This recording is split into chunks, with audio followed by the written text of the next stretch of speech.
Okay, I'm back. On the right is not a block of government cheese from the 1980s. It's actually the first generation EG4 ChargeVerter.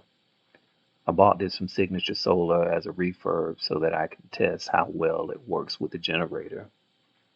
It's made specifically for charging the different types of 5 kilowatt 48 volt batteries made by so many companies right now like EG4, Ruxu, SOK, and many others.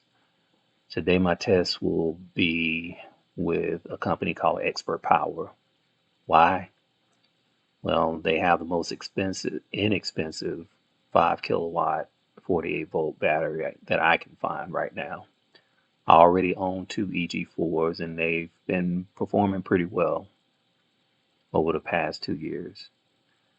The only thing I see missing on this Expert Power battery is the lack of built-in circuit breaker, and the menu's not as intuitive as the EG4 menu is.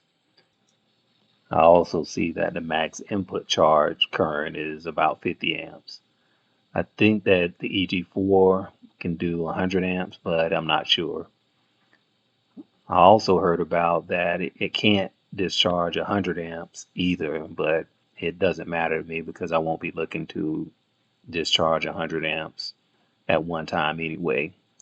I don't even think that happens in my house, at least according to the Emporia that I have. So the setup is pretty simple. The generator sends 120 volts via the 30 amp outlet to the ChargeVerter, which seems to be taking in 25 amps and distributing almost the same amount into the battery. The ChargeVerter then converts it into 57 volts, I assume DC, so that it can charge the 48 volt battery itself.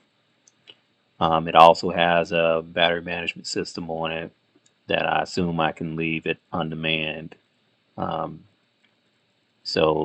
it should stop accepting charge just in case I'm not available.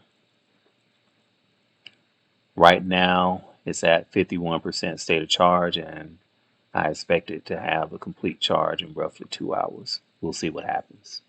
So before we get set up, let's take a look at the menu here. Now, let's go and try that menu again. And we're going to go down to, let's try this analog info first, and go down to the cell voltage and press the enter key. And as you can see, with 3300, 3301, I don't know how big a deal this is, but everything's reading millivolts, which is good. Let's go on down. Then we have 3300 measuring out, but we're a few shades shy here on these other ones. Someone should tell me on how this matters, but as you can see, it's not that big of a difference. It gets down to the last two digits and sometimes 3 digits in others, but it's okay.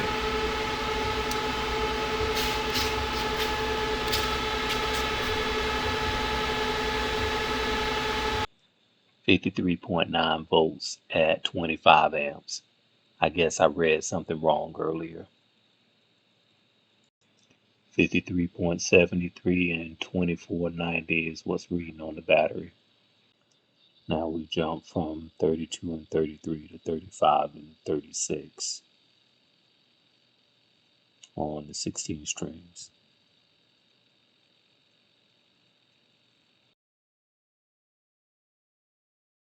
So I still have the generator on but muted out.